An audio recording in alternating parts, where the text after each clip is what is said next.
এলাকা ছবিটি পরিচালনা করেছেন ফখরুল হাসান বৈরাগী। আর এলাকা ছবিতে অভিনয় করেছেন শাবানা, জসিম, মৌসুমী, অতিথি শিল্পী ইলিয়াস কাঞ্চন এবং নাসির খান, এটিএম শামসুজ্জামান, নাসিমা খান, দিলদার এবং আরও অনেকেই অভিনয় করেছেন এলাকা ছবিতে। এলাকা ছবির গল্পের শুরুতে দেখা যায় এটিএম শামসুজ্জামান নাসির খানকে বলে, এই শোন, এই এলাকার রাজাকে কয় আপনি, কয় এই এলাকার মালিককে কয় আপনি, কয় এই এলাকার মানুষের খাবার জোগায় কে কয় আপনি, কয় তাহলে আমার হুকুম ছাড়া কেন বাদশাহ আমার সাথে রংবাজি করে? তখন নাসির খান বলে, হুজুর, আপনার হুকুম ছাড়া যে বাদশাহ রংবাজি করে তার তো একটা প্রতিশোধ নেওয়া লাগে। কারণ বাদশাহ যদি আপনার এলাকায় থেকে আপনার হুকুম ছাড়া অমান্য করে চলে এবং আপনার সাথে সে টেক্কা মারার যদি চেষ্টা করে তাহলে তো বাদশার একটা ব্যবস্থা করতে হবে হুজুর। আর না হলে কিন্তু আপনার মান সম্মান আর থাকবে না এই এলাকার ভিতরে। তখন এটিএম বলে, তুই কথাটা ঠিকই বলেছিস, আজই চল, বাদশার সাথে একটা বোঝাপড়া আমাদের করতে হবে। এদিকে বাসা থাকে এক বাস ড্রাইভার, সে তার স্ত্রী শাবানাকে অনেক ভালোবাসে এবং তার শাবানাকে ভালোবেসে বলে, শোনো, এবার যদি আমি বাস চালিয়ে আসি না, তোমার জন্য একটা ভালো একটা উপহার নিয়ে আসবো। তো বাস চালিয়ে বাদশা আসে, আসার পর দেখা যায় তার হাতে দুইটা লাল চুড়ি নিয়ে আসে। তখন শাবানাকে বলে, দেখছো এই দুইটা লাল চুড়ি কেমন হয়েছে এবং সুন্দর হয়েছে না? তখন শাবানা বলে, হয় বেশ সুন্দর হয়েছে। কয় শোনো, আমি একটা কথা বলি, আমি যখন বাস চালাতে যাব তখন তুমি কিন্তু এই বাড়ির দরজা সবসময় বন্ধ করে রাখবে, আর আমার বোন মৌসুমীকে তুমি খেয়াল করে রাখবে এবং লক্ষ্য করে রাখবে। কারণ এই এলাকার যে একজন প্রভাবশালী আছে এটিএম, সে কিন্তু আমাদের উপর খুব খারাপভাবে নজরে দেখে। আমাদের কিন্তু তাদের কাছ থেকে সতর্ক থাকতে হবে, কারণ আমরা যদি সতর্ক না থাকি তাহলে আমাদের যে কোনো সময় ক্ষতি করতে পারে। সেই সময়ে চলে আসি এটিএম জামান এবং নাসির খান। তা এই বাদশাহ, তুই নাকি আমার বিরুদ্ধে কথা বলিস, তুই নাকি আমার বিরুদ্ধে অনেক নানান চক্রান্ত করতেছিস। তখন বাদশাহ অর্থাৎ জসিম বলে, শোনেন, আমি আপনার বিরুদ্ধে কেন কথা বলবো, আর আপনি কেন আমার পিছনে লেগে আছেন? আমি কি আপনার কোনো ক্ষতি করেছি? তখন এটিএম বলে, তুই আমার অনেক ক্ষতি করেছিস। আমার এই এলাকার ভিতরে আমি হলাম বাদশাহ, আর তুই বলিস তুই নাকি এই এলাকার বাদশাহ। তখন জসিম বলে, আমাকে জনগণ বলে বাদশাহ, আর আপনাকে জনগণ বলে আপনি একজন অত্যাচারী যুবক এবং অত্যাচারী একজন মানুষ এবং অত্যাচারী একজন খারাপ মানুষ। কিন্তু জনগণ আমাকে বলে এই এলাকার বাদশাহ আমি, কারণ জনগণের বিপদে আপদে আমি সবার আগে এগিয়ে যাই। কিন্তু আপনি কিন্তু যান না। আপনি কি করেন? প্যাঁচ লাগাই দেন, আর প্যাঁচ লাগানোর পর আপনি এর প্রতিশোধ নেন এবং প্যাঁচটা ছুটান ওই জনগণের কাছ থেকে টাকা খেয়ে। কিন্তু আমি তো তা করি না, কিন্তু আমি তো জনগণের উপকার করি। তখন এটিএম বলে, বাদশাহ, তুই কিন্তু আমার অনেক ক্ষতি করতেছিস, আর যদি বেশি ক্ষতি করার চেষ্টা করিস তাহলে কিন্তু আমি তোকে ছাড়বো না, কারণ এর বদলা কিন্তু আমি হারে হারে নেব। তখন জসিম বলে, শোনেন, আপনি আমার বদলা কি নেবেন অথবা আমাকে কি করবেন সেটা আমার দেখার বিষয় না, কিন্তু জনগণ বলে যে আমি এই এলাকার বাদশাহ, আর এই এলাকার বাদশাহ হয়ে আমি থাকতে চাই।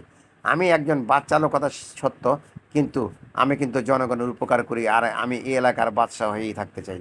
আপনি যদি পারেন আমার বিরুদ্ধে কিছু করার করবেন, আর আমি যদি পারি আপনার যে হুঙ্কার এবং আপনি যে অত্যাচার করেন তার প্রতিবাদ করার জন্য আমি প্রস্তুত আছি।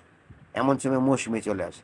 মৌসুমি বলে, শোনেন চাচা, আপনি কিন্তু এই এলাকাটা কিনে নেন নেই, আপনি কিন্তু এই এলাকার মালিক নন। আর আপনি যেভাবে বলেন যে এই এলাকা আপনার হুকুম মতো চলবে, এটা কিন্তু চলবে না। তখন শাবানা বলে, হ, আপনি যা চান তা কিন্তু চলবে না। তখন শাবানার রূপ দেখে এবং মৌসুমীর রূপ দেখে এটিএম শামসুজ্জামান মনটা গলে যায়। তখন এটিএম শামসুজ্জামান মনে মনে বলে, আরে বাদশাহ, তুই তো গরিব, আর তোর ঘরে এত সুন্দরী বউ তো থাকতে নেই। কারণ তোর বড় ঘরে যদি এত সুন্দরী বউ থাকে তাহলে আমার ঘরে কি থাকবো? আর তোর ঘরেতে এত সুন্দরী বোন তোর থাকতে নেই, আর তোর ঘরে যদি এত সুন্দরী বোন থাকে তাহলে আমার বউ হবে কে? কয়, নাসির খান, আচ্ছা, তুই একটা কথা বল, আমি একটা জিনিস দেখলাম আজকে, তুই কি দেখেছিস? বাদশা আমার সাথে রংবাজি করেছে, মাস্তানি করেছে, সে নাকি এই এলাকার মাস্তান, এই এলাকার রংবাজ, এবং সে নাকি এই এলাকার মালিক। কিন্তু বাসা তো সামান্য একজন বাস চালক। তো সামান্য একজন বাস চালক হয়ে তার ঘরে এত সুন্দরী বউ এবং তার ঘরে এত সুন্দরী বোন, এটা তো হতে পারে না রে নাসির খান। যে করে হোক তার বউটাকে তো আমাকে এনে দিতে হবে, আর তার বোনটাকে তো আমাকে এনে দিতে হবে। পারবি না নাসির খান? নাসির খান বলে, হুজুর এটা তো আমার বা হাতের খেলা, কারণ আপনি যে পোশাক আমাকে দিয়েছেন আমার পোশাকে কিন্তু লাল, আর আমি কিন্তু লাল রং নিয়েই খেলা করি। আর লাল রং নিয়ে খেলা করতে গিয়ে যদি আপনার ইচ্ছা পূরণ না করতে পারি, তাহলে কেমন আপনার চাকর হলাম, কেমন আপনার বান্দা হলাম? আপনি নিশ্চিন্ত থাকেন, কিন্তু কিছু টাকা আপনাকে ডালতে হবে, আর টাকা ডালার পর দেখবেন অটোমেটিকভাবে, হ্যাঁ, বাদশার বউ আপনার ঘরে চলে গেছে এবং বাদশার বোনও আপনার বেডরুমে চলে যাবে, এবং আপনার আনন্দ মহলে, সেই মহলে আপনি বাদশার বউ এবং বাদশার বোনকে নিয়ে আনন্দ ফুর্তি করবেন। কিন্তু আমাকে কিন্তু খুশি করতে হবে। তখন এটিএম বলে, নাসির খান, তোকে কিভাবে খুশি করতে হবে সেটা আমার জানা আছে। এখানে নিয়ে, এখানে এক বান্ডিল আছে, এই এক বান্ডিল নিয়ে তুই আনন্দ ফুর্তি কর, আর দুই এক দিনের ভিতরেই তুই বাদশার বউকে আমার কাছে এনে দে এবং বাদশার বোনকে। এদিকে এটিএম সামজানের বউ থাকে নাসিমা খান, তার ছেলে থাকে ইলিয়াস কাঞ্চন। তখন ইলিয়াস কাঞ্চনকে এটিএম বলে, কয় শোনো, তোমাকে আমি লেখাপড়া করার জন্য ঢাকা পাঠিয়েছি এবং তুমি ভালো করে লেখাপড়া করবে, কিন্তু তুমি কিন্তু পথসময় পাও কেটো না, এবং লেখাপড়া করতে গিয়ে কিন্তু তুমি ওই কলেজে কোনো গরিব মেয়েকে কিন্তু পছন্দ করে বলো না যে আব্বা আমি পছন্দ করি। তো ইলিয়াস কাঞ্চন বলে, আব্বা আপনি কিন্তু ভুল করতেছেন, আমি তো লেখাপড়া করতে যাব শহরে, আর আমি লেখাপড়া করেই আমি এখানে গ্রামে আসব, আর আমি কেন গরিব একটি মেয়েকে ভালোবাসবো না, কখনই না। তা নাসিম খান বলে, বাবা তোর বাপ কিন্তু অনেক কঠোর, আর তুই কিন্তু এমন কোনো কাজ করিস না যে কাজটা তোর বাপ অপছন্দ করে। আমি চাই তুই লেখাপড়া করে মানুষের মতো মানুষ হয়ে এই গ্রামে উঁচু মাথা করে, হ্যাঁ, চলবি এবং তোর বাপের মতো কোনো খারাপ কাজ করবি না। তো নিতিন বলে, এই বড় বউ, তুমি কিন্তু উল্টাপাল্টা কথা বলতেছো, আর যদি এরকম কথা বলো তাহলে কিন্তু তোমার জিভটা আমি কেটে ফেলবো। তুমি আমার ছেলের সামনে তুমি আমাকে ছোট করতেছো, তোমার স্পর্ধা দেখে আমি অবাক হচ্ছি।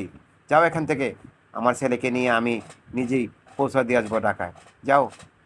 তো এদিকে দেখা যায় যে বাদশা অর্থাৎ জসিমের বোনও কলেজে যাবে। জসিমের বোনকে জসিম বলে, শোন মৌসুমি, তোকে আমি বড় একটি অফিসার বানাবো, কারণ তুই বড় একটা অফিসার হয়ে তুই গ্রামের মানুষের, গরিব মানুষের বিপদে এগিয়ে আসবি, এটা আমার আশা পূর্ণ করবি। তা শাবানা বলে, শোনো ননদি, তোমার ভাইয়ের আশা কিন্তু পূর্ণ করতে হবে, কারণ তোমার ভাই কিন্তু গরিব মানুষ, সামান্য একজন বাস চালক, মানে ড্রাইভার বলো, যা টাকা পায় সেই টাকা দিয়ে তো আমাদের সংসার ভালোভাবে চলে না।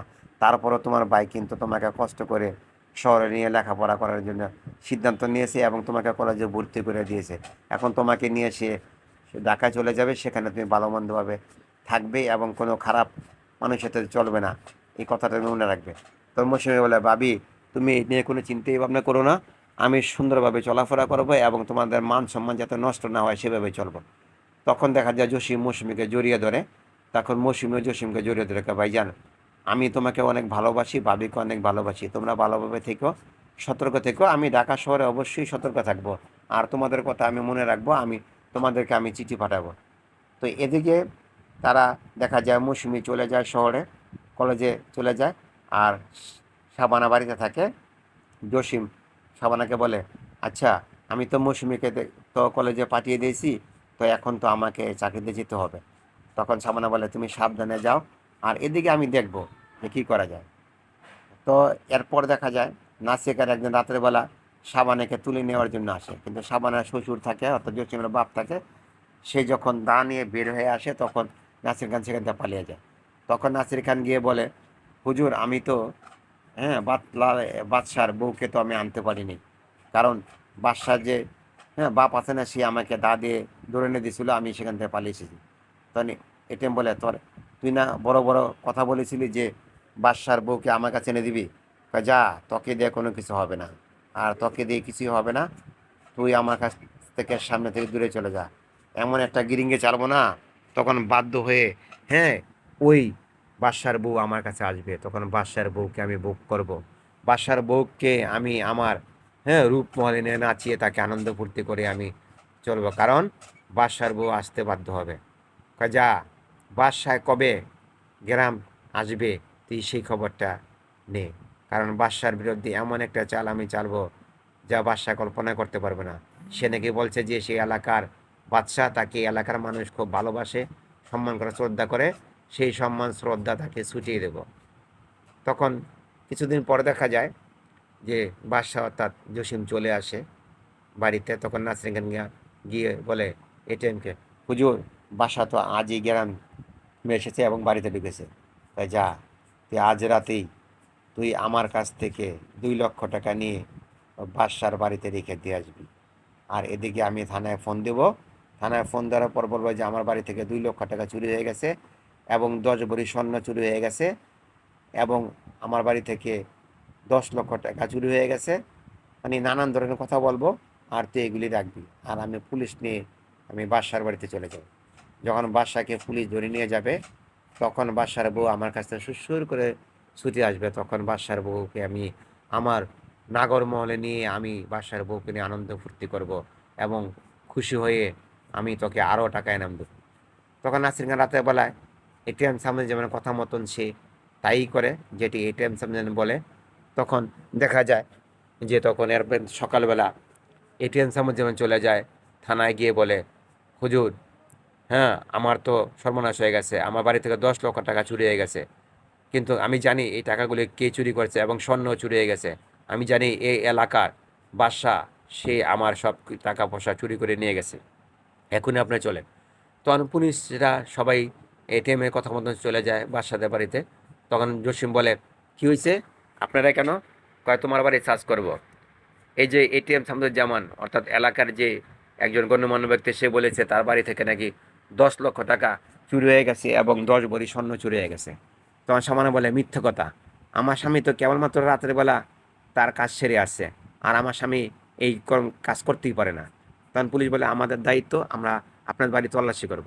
তো অনেকক্ষণ তল্লাশি করার পর পায় না, অনেক সময় দেখা যায়, এক সময় দেখা যায় খাটের নিচ থেকে সে 10 লক্ষ টাকা এবং 10 ভরি স্বর্ণ পায়। তখন ইন্সপেক্টর জানায় যে ওসিকে বলে, ওসি সাহেব, এই যে পেয়েছি 10 লক্ষ টাকা, 10 ভরি স্বর্ণ। তখন পুলিশ ইন্সপেক্টর বলে, কি বাদশা, তুমি নাকি, হ্যাঁ, চুরি করো নাই, তুমি নাকি নিরপরাধ, তুমি নাকি নিষ্পাস, তাহলে তোমার বাড়িতে এই 10 ভরি স্বর্ণ বা 10 লক্ষ টাকা কীভাবে আসলো বলো? তখন জসিমকে অর্থাৎ বাদশাকে মারে, মারার পরে এলাকাবাসী দৌড়ে আসে, কয় না, আমাদের এই এলাকার একজন সৎ মানুষ, সে হলো বাদশা ভাই অর্থাৎ জসিম, সে কখনোই চুরি করতে পারে না। সে 10 লক্ষ টাকা কেন, 10 কোটি টাকা দিলেও সে চুরি করবে না, এবং 10 ভরি কেন, 20 ভরি স্বর্ণ যদি রাস্তায় ফেলে রাখে তারপরেও সে আনবে না। আপনি ভুল করতেছেন ইন্সপেক্টর সাহেব, এটা নিশ্চয়ই চক্রান্ত, আপনি ভুল করতেছেন। তখন ইন্সপেক্টর বলে, দেখেন, আপনারা যা বলার আদালতে বলবেন, কারণ আমরা আসামের বাড়ি থেকে 10 ভরি স্বর্ণ এবং 10 লক্ষ টাকা পেয়েছি, এবং এটা আমরা প্রমাণস্বরূপ নিয়ে গেলাম এবং আসামিকে নিয়ে গেলাম, আপনারা যা বলার আদালতে বলবেন। এবং জসিমের বাপ এসে ইন্সপেক্টরকে বলে, দেখেন ইন্সপেক্টর সাহেব, আমার ছেলে কখনোই এরকম অন্যায় কাজ করতে পারে না, আমার ছেলে কখনো অপরাধ করতে পারে না, আমার ছেলে নিষ্পাপ এবং নির্দোষ, আমার ছেলেকে আপনি কেন ধরে নিয়ে যাচ্ছেন? আমি বৃদ্ধ মানুষ, আমি একজন পঙ্গু মানুষ, আমার ছেলেকে আপনি কেন ধরে নিয়ে যাচ্ছেন? তখন ইন্সপেক্টর বলে, দেখেন, আমাকে, হ্যাঁ, আপনারা মাফ করবেন, কারণ আপনার ছেলের বিরুদ্ধে যে অভিযোগ করেছিল এই যে এটিএম শামসুজ্জামান, মানে গণ্যমান্য ব্যক্তি এই এলাকার, এবং সেই অনুমানে আমরা আপনার বাড়ি তল্লাশি করে 10 লক্ষ টাকা এবং 10 ভরি স্বর্ণ পেয়েছি, তাই আপনার ছেলেকে আমরা ধরে নিতে বাধ্য হয়েছি। তখন জসিম অর্থাৎ বাদশা বলে, ইন্সপেক্টর, আপনি আমাকে ধরে নিয়ে যাচ্ছেন সত্য, কিন্তু আপনারা ভুল করতেছেন, এটা নিশ্চয়ই চক্রান্ত। তবে এই চক্রান্ত জাল একদিন না একদিন আমি, হ্যাঁ, জাল ছিঁড়ে বের করব এবং সত্যতা প্রমাণ করব। আর সেদিন, হ্যাঁ, যে এটিএম শোনেন, আপনি এই এলাকার গণ্যমান্য ব্যক্তি, সেদিন আপনি আমার কাছ থেকে রেহাই পাবেন না। আর যদি আপনি আমার পরিবারে কোনো ক্ষতি করতে চেষ্টা করেন, তাহলে আমি আপনাকে, হ্যাঁ, ছাড়বো না, আমি আপনাকে এই মাটিতে আমি আপনাকে পুঁতে রাখবো, এবং কথাটা বলে গেলাম। তখন ইন্সপেক্টর বলে, এই, তুমি এত বড় বড় কথা বলতেছো কেন? অপরাধ করেছো এবং আবার এত বড় বড় কথা বলছো? তখন শাবানা বলে, হুজুর, হ্যাঁ, আপনি দয়া করেন, আমার স্বামী কখনোই এরকম অপরাধ করতে পারে না। তখন এটিএম বলে, আমি দয়া করতে পারবো না, তোমার স্বামী অপরাধ করছে, তোমার স্বামী চুরি করেছে, তোমার স্বামী আমার বাড়ি থেকে চুরি করেছে, তুমি যা বলার আদালতে গিয়ে বলবে। তখন শাবানা গিয়ে এটিএমকে বলে, এটিএম রাজি হয় না, তারপর পুলিশকে বলে, পুলিশও রাজি হয় না। তখন দেখা যায় জসিম অর্থাৎ বাদশাকে এই এলাকা দিয়ে টেনে হিঁচড়ে নিয়ে যায়। তখন নিয়ে যায়, তখন জসিমকে নিয়ে হ্যাঁ নৌকাপথে যায়। তখন যখন জসিমকে নিয়ে থানায় চলে যায়, তখন শাবানা এবং হ্যাঁ জসিমের বাপ তার পিছনে পিছনে যায়। এদিকে মৌসুমী এবং যে কলেজে পড়ে ইলিয়াস কাঞ্চন সেই কলেজে পড়ে, তারা দেখা যায় এক পর্যায়ে দুজনকার ভালোবাসা হয়ে যায়। কিন্তু মৌসুমী জানতে পারে না যে তার বাইকে হাজতে ধরে নিয়ে গেছে। তো মৌসুমী গ্রামে আসার পর দেখা যায় শাবানা চুপটি করে বসে আসে। তখন শাবানা হ্যাঁ কে বলে, আচ্ছা ভাবি তুমি এরকম করে বসে আছো কেন? তখন শাবানা মৌসুমীকে জড়িয়ে ধরে বলে, তোর ভাইকে তো থানায় ধরে নিয়ে গেছে এবং ঢাকায় নিয়ে গেছে। কারণ হ্যাঁ এই গ্রামের যে মুরব্বী এবং গুণীমান ব্যক্তি নাকি বলে সে এটিএম সামনে যেমন তোর ভাইয়ের বিরুদ্ধে 10 লক্ষ টাকা এবং 10 ভরি স্বর্ণের অপরাধ, চুরির অপরাধে তোর ভাইকে ধরে দিয়েছে। তোর বসে বলে, না আমার ভাই কখনো চুরি করতে পারে না, আমার ভাই কখনোই অন্যায় করতে পারে না, আমার ভাইয়ের বিরুদ্ধে নিশ্চয়ই চক্রান্ত করা হয়েছে।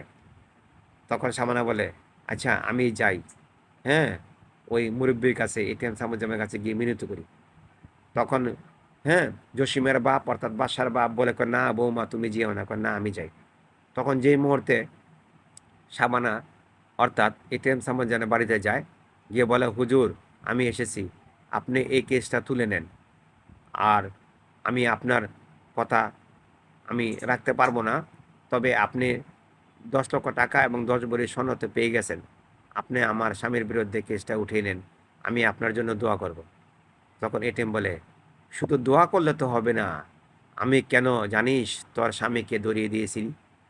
কারণ ধরিয়ে দিয়েছি এই কারণে যে গরিবের ঘরে তো তোর মধ্যে এত সুন্দরী বউ থাকতে পারে না।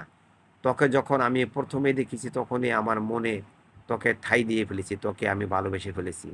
এবং তুই যদি আমার মনের ইচ্ছা পূর্ণ করিস তাহলে তোর স্বামীকে আমি ছাড়িয়ে আনবো মুহূর্তের মধ্যেই। এমন সময় নাসির খান বলে, শোনেন বাবি সাহেব, আপনি হুজুরের কথা রাজি হয়ে যান। আর যদি রাজি হয়ে যান তাহলে আপনার স্বামীকে মুহূর্তের মধ্যে ছাড়িয়ে আনবে, আমিই ছাড়িয়ে আনবো। তখন শাবানা বলে, বুঝতে পেরেছি, জানোয়ার, কুত্তা, জালিম এবং বৎ মানুষ, তুই আমাকে বুক করার জন্য তুই আমার স্বামীর বিরুদ্ধে মিথ্যা অপবাদ দিয়ে তুই আমার স্বামীকে জেলে পাঠিয়েছিস। আমার স্বামী যদি জানতে পারে যে তোর এই চক্রান্তের কথা, তাহলে তোকে আমার স্বামী কখনোই ছাড়বে না, তোকে জিন্দা দাফন করে ফেলবে।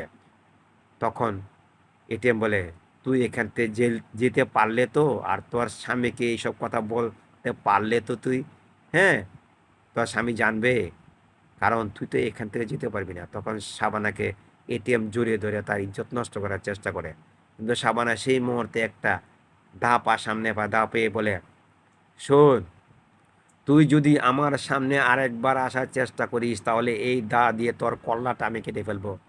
তুই এখনো ভালো বলে বলতেছি, দরজাটা খুলে দিতে বল, তোর চামচাকে আর না হলে তোকে মেরে ফেলবো।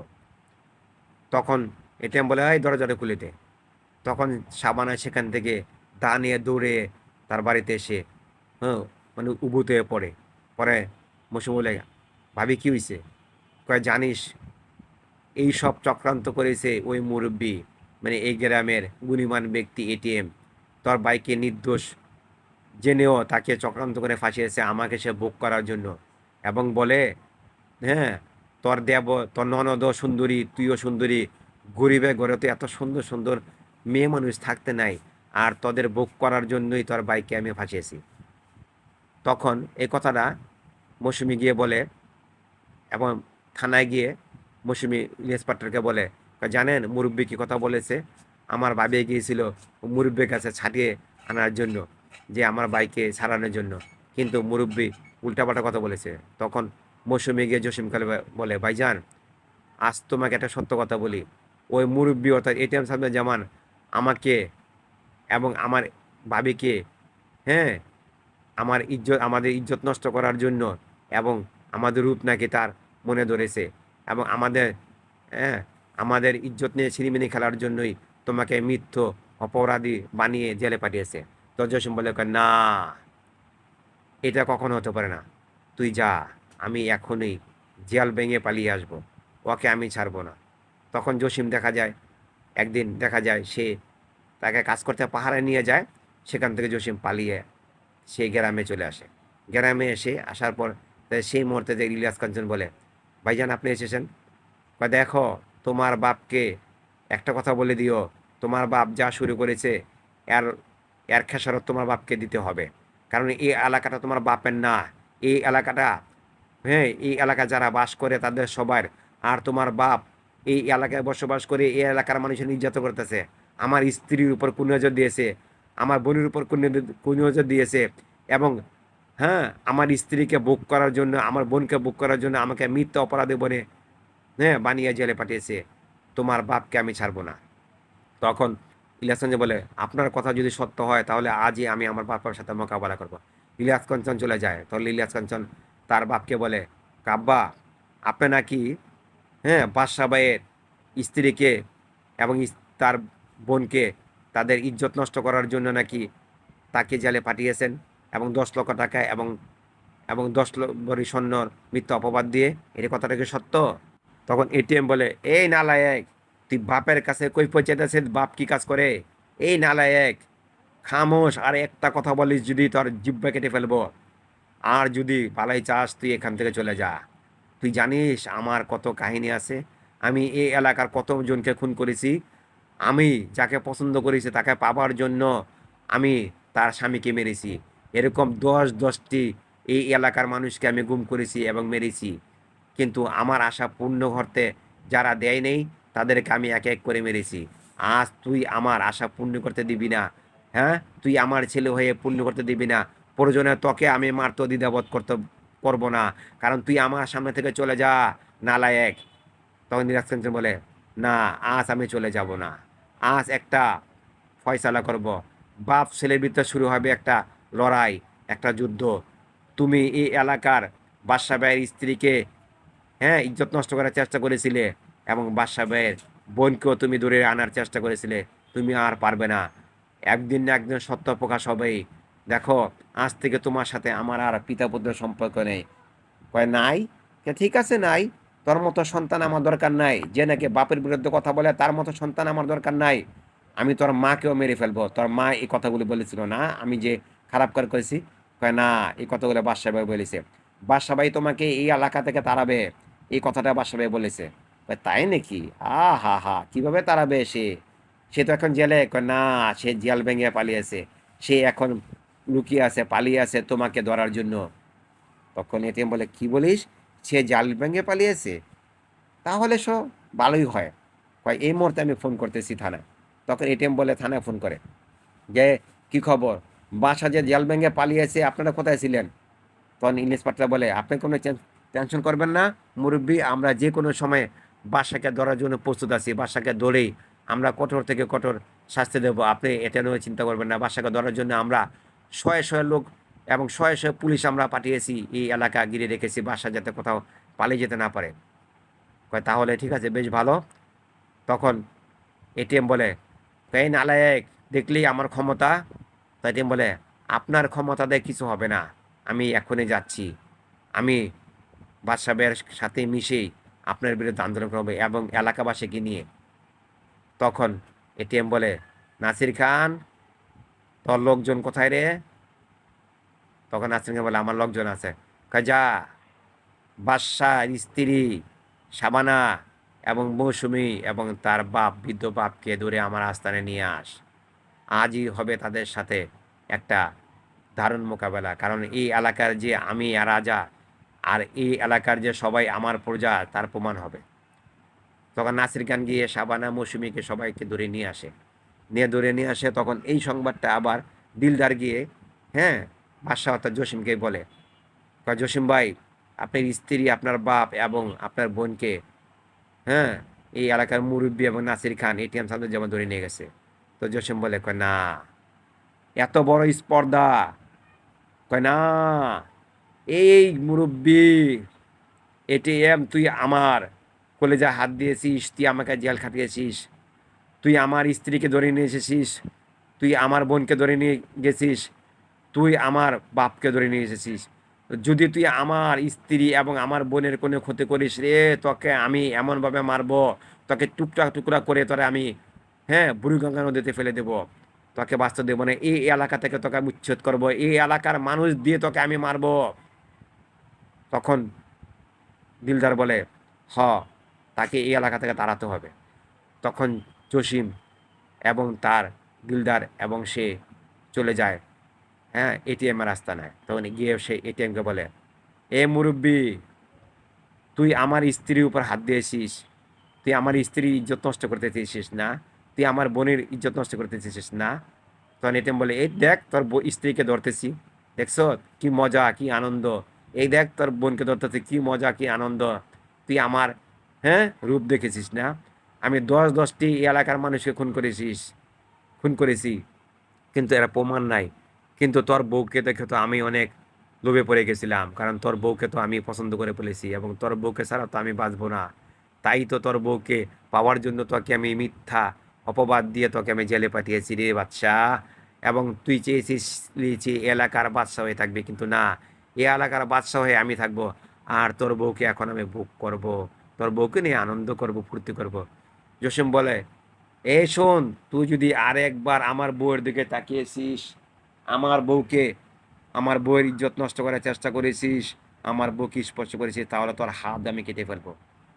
তখন জসিম গিয়ে লাফ দিয়ে গিয়ে এটিএমকে মারা শুরু করে। তখন নাসির খান এবং জসিমকে ধরে ফেলে। তখন ইলিয়াস কাঞ্চন গিয়ে বলে, বাবা, তুমি অনেক অন্যায় করেছো, অনেক অত্যাচার করেছো, অনেক জুলুম করেছো, এই এলাকার মানুষকে তুমি শান্তিতে থাকতে যাও নাই, কিন্তু তোমাকে আজ আর রক্ষা নাই। তখন জসিমকে ছাড়ানোর পর জসিম ইচ্ছা রকম মারতে থাকে, মারতে মারতে এক পর্যায়ে এটিএম যখন পালিয়ে যেতে চায়, তখন এলাকার মানুষ এসে এটিএম সামুজ্জানকে মারতে মারতে, হ্যাঁ, মেরে ফেলে। তখন জসিম বলে, এই এলাকায় এখন শান্তি ফিরে এসেছে। তখন পুলিশ আসে, পুলিশ এসে আসার পর জসিমকে গ্রেপ্তার করে। তখন তখন এটিএম সামুজ্জামানের স্ত্রী নাসিমা খান বলে, কয় না, এই বাদশার কোনো অপরাধ নাই, সব অপরাধ করেছে আমার স্বামী। আমার স্বামীকে আজ এলাকার মানুষ তাকে মেরে ফেলেছে, কিন্তু আমি সাক্ষী, কারণ এই ক্যাসেটের সাক্ষী, এই ক্যাসেটে সব প্রমাণ আছে।